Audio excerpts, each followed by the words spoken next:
Salut à vous tous, j'espère que vous allez bien. On se retrouve aujourd'hui au milieu du froid. Il faisait beau il y a quelques instants, donc au fur et à mesure de la vidéo, je pense que le soleil va revenir. Alors aujourd'hui, je vais essayer de comparer objectivement le Samsung Galaxy S8 Plus vs le Xiaomi Mi Mix 2. Et quand je dis objectivement, je parle beaucoup plus en termes d'utilisation, qu'est-ce que ça apporte l'un ou l'autre. Voilà, lequel choisir. Parce que j'imagine que c'est pas très facile pour tout le monde. Allez bref, on va commencer directement par ce qui nous intéresse le plus, le design. On a un Samsung Galaxy S8 Plus avec des bordures incurvées qui sont vraiment magnifiques franchement. Et ça rend le produit plus mince que, bien sûr, le Xiaomi Mi Mix. On se retrouve dans des dalles totalement un petit peu différentes. On a une dalle LCD IPS de super bonne qualité sur le Xiaomi Mi Mix 2 avec une diagonale de 5,99 pouces, donc quasiment 6 pouces. Alors que le Samsung Galaxy S8 Plus a un écran de 6,2 pouces et si on met les deux ensemble comme ça, vous allez constater que le Samsung il a l'air un peu plus fin, voilà. Donc il se cache réellement derrière le Xiaomi Mi Mix et il est quasiment moins large. Donc pour vous dire, voilà, le côté incurvé donne quand même un petit charme et ça le rend un peu plus compact. Et bien sûr la dalle elle est en AMOLED, donc c'est du Quad HD contre du Full HD+ pour le Xiaomi Mi Mix 2. Et bien sûr vous le savez déjà, le Super AMOLED est largement meilleur que le IPS, même si je vous cache pas que le IPS du Xiaomi Mi Mix 2 il est quand même très correct et il est même vachement impressionnant. Au début, j'ai cru quasiment que c'était un écran AMOLED. Donc pour vous dire voilà qu'ils ont vraiment bien suggéré le contraste, la luminosité de l'écran, etc. Certes, mais comparé au Samsung Galaxy S8 Plus, quand je mets les deux en même temps, celui du Samsung est encore plus impressionnant, surtout en luminosité. Les couleurs sont pas très justes sur le Samsung Galaxy S8 Plus, ils sont un peu plus pétillants, mais je vous le dis honnêtement, sur un écran AMOLED, mieux vaut avoir des couleurs un peu plus flashy pour vraiment flatter la rétine et rendre l'écran encore plus magnifique à nos yeux. Moi personnellement, j'ai adopté ce choix et franchement, je m'y fais largement. On verra avec l'iPhone 10. Apparemment, les couleurs seront beaucoup plus fades par rapport au Samsung Galaxy S8 Plus, bien évidemment. À l'arrière, le Samsung Galaxy S8 Plus est équipé d'un dos en verre, en Gorilla Glass 5, et l'arrière du Xiaomi Mi Mix 2 est en céramique. Et pour être honnête, les deux sont super fragiles. Après, la céramique, quand elle casse, c'est quasiment impossible à récupérer parce qu'on a des morceaux qui se cassent directement et on va voir directement le fond du mobile. Alors faites super attention, vous retrouverez une coque qui est fournie avec, mettez-la directement parce que le smartphone glisse beaucoup plus que le Samsung Galaxy S8 Plus qui est en Gorilla Glass 5, quoi. Reste à savoir qu'à l'avant, le Samsung Galaxy S8 Plus est incurvé, donc ça le rend un peu plus vulnérable au choc. Donc là aussi, on aura beaucoup de mal à trouver des coques. Que ce soit l'un ou l'autre, on aura vraiment du mal vu que les deux smartphones sont ultra fragiles. Alors faites un petit peu attention. Moi personnellement, ça fait 7 mois que j'ai le Samsung Galaxy S8 Plus. Il n'a jamais eu de choc, il n'est jamais tombé, il m'a jamais glissé de la main. De toute façon, j'ai mis un skin de chez Dbrand à l'arrière pour éviter le maximum de glisse. Et franchement, je suis vraiment très content. Et comme j'ai déjà cité au début de cette vidéo, ça va être réellement un ressenti plutôt qu'un test. Alors je vais vous donner vraiment mon ressenti. Alors comme vous l'avez sans doute remarqué à l'arrière, on a un capteur biométrique dans chaque smartphone. Celui du Xiaomi est un peu mieux placé. Faut être honnête, qu'on soit gaucher ou droitier, notre doigt se place automatiquement là où il faut. Voilà. Bon, il y a un truc que je ne comprends pas. Tout le monde dit que le Samsung Galaxy S8 Plus a le lecteur d'empreintes digitales super mal placé, voire inaccessible pour certains. Et personnellement, je ne comprends pas trop, surtout quand on est droitier. Parce qu'une fois qu'on met le doigt sur le bouton d'alimentation, on a le lecteur d'empreintes digitales qui tombe impeccablement là où il faut. Voilà. Je trouve que c'est même une super bonne idée parce que s'il l'avait mis ici, on aurait peut-être un peu de mal si vous pouvez voir à peu près l'alignement de mes doigts. Alors dès que je mets mon doigt sur le bouton d'alimentation, j'ai le lecteur d'empreintes digitales qui tombe automatiquement. Donc franchement, je ne comprends pas trop cette critique qui disent que c'est quasiment inaccessible, c'est entièrement faux. De toute façon, vous êtes obligé d'avoir en main directement le bouton alimentation quand vous souhaitez par exemple verrouiller votre smartphone. Alors du moment que vous allez monter votre main automatiquement pour avoir accès à ces boutons, le lecteur d'empreintes digitales arrive à la perfection. Je ne suis pas en train de dire que c'est le mieux placé au monde, mais ce n'est pas aussi foufou au point où on ne peut pas l'utiliser, parce que certains, comme vous le savez, sans doute critiquent juste pour critiquer. Bref, malgré tout, je préfère quand même l'emplacement celui du Xiaomi Mi Mix 2, parce que qu'on soit droitier ou gaucher, on a beaucoup plus de facilité à l'utiliser. Alors sous le capot, qu'est-ce qu'ils embarquent ces deux smartphones?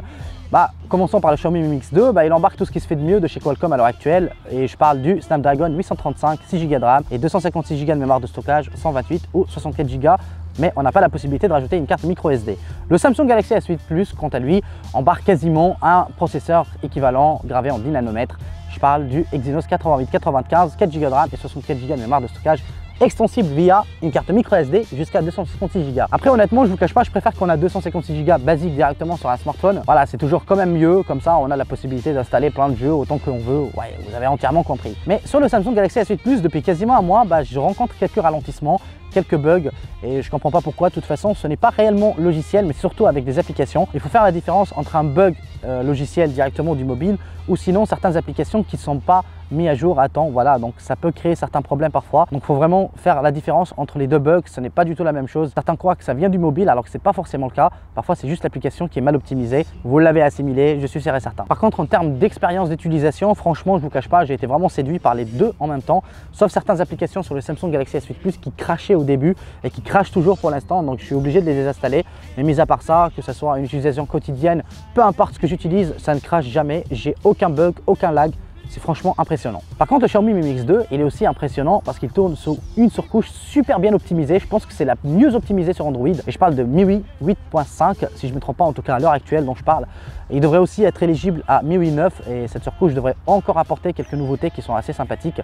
Et franchement, je ne vous cache pas, j'aime beaucoup cette surcouche et je ne vous dis pas que c'est la meilleure selon moi, mais pour un utilisateur lambda, je trouve que c'est peut-être la meilleure expérience qu'on peut avoir sur Android sans aucun doute. Franchement, hein.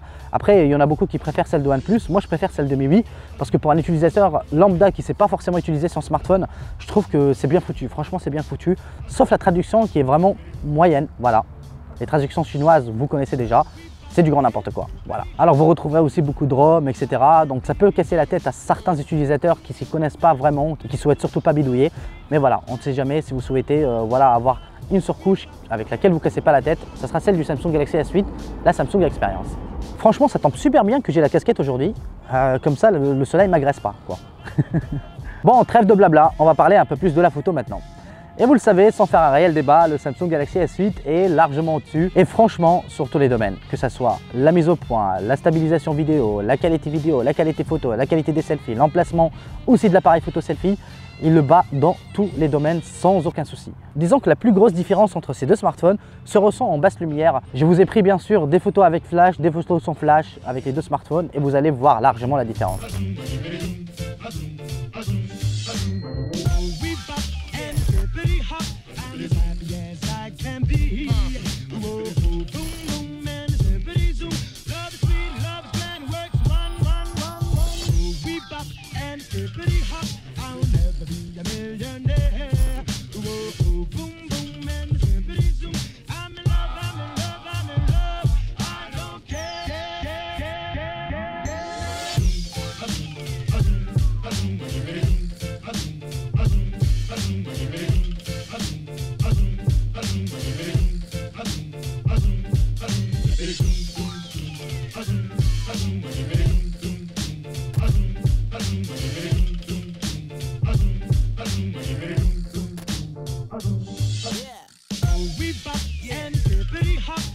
Bon, je pense qu'on est entièrement d'accord, le Samsung Galaxy S8 l'emporte largement haut la main. Je pense que Xiaomi a encore du terrain à faire, a encore du progrès à se faire dans ce milieu.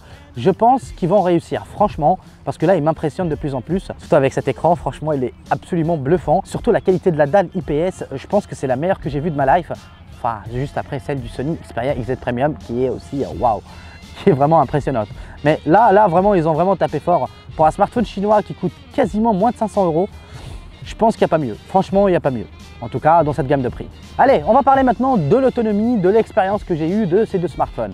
Pour commencer, le Xiaomi Mi Mix, je l'ai à peu près depuis 3 semaines. Donc, ce n'est pas assez pour vous donner vraiment un retour comme sur le Samsung Galaxy S8 Plus que j'ai depuis quasiment 7 mois. Alors, le Samsung est impressionnant. Franchement, en termes d'autonomie, surtout avec sa dalle de 6,2 pouces, ultra lumineuse, franchement, je m'attendais à pire.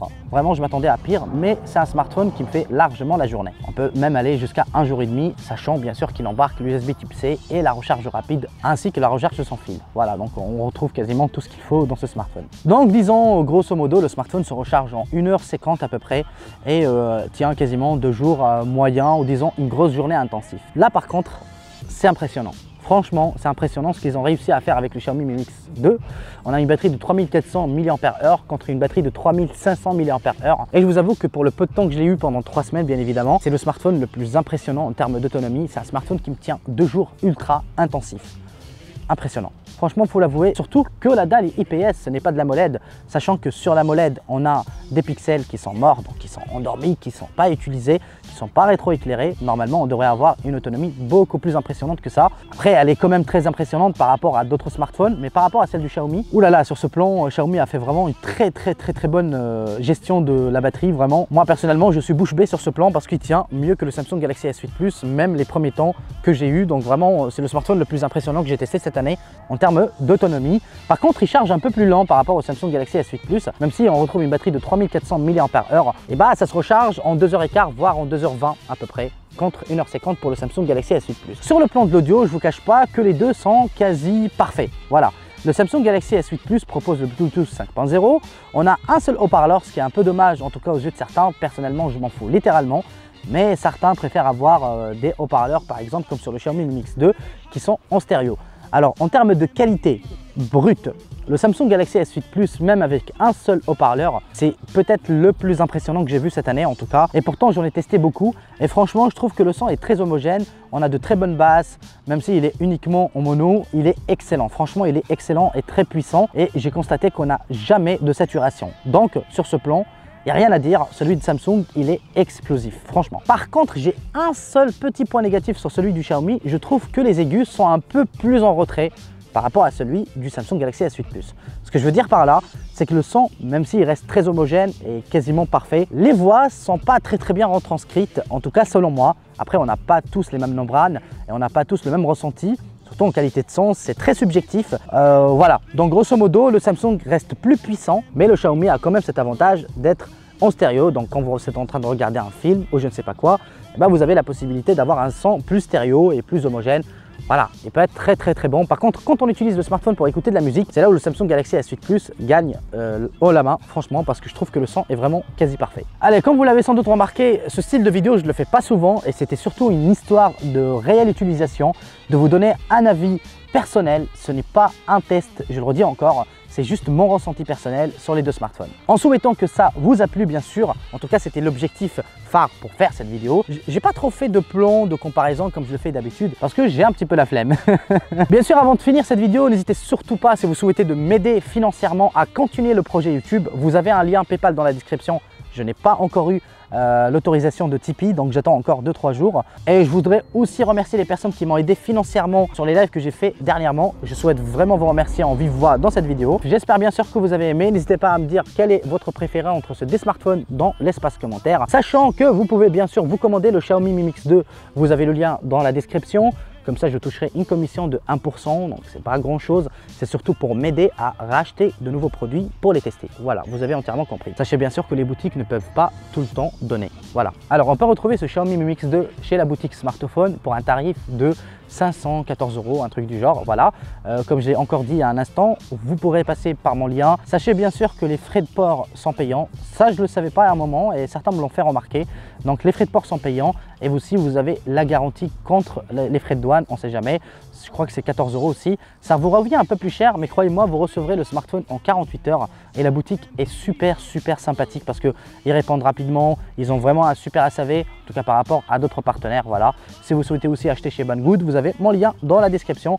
Ça me servira toujours, vous avez entièrement compris, à toucher un petit pourcentage que je pourrais réutiliser sur mes futures vidéos. Bref, on peut retrouver aussi le Samsung Galaxy S8 Plus sur Amazon ou sur Price Ministère à un tarif qui défie toute concurrence à 650 €. Moi qui l'ai payé à 909 €, je vous avoue que j'ai le seum, franchement. Bref, voilà. Alors dites-moi qui a été votre préféré dans l'espace commentaire, Team Xiaomi ou Team Samsung. J'attends vos commentaires. Et moi je vous dis, prenez soin de vous et à très bientôt pour une nouvelle vidéo. Adios.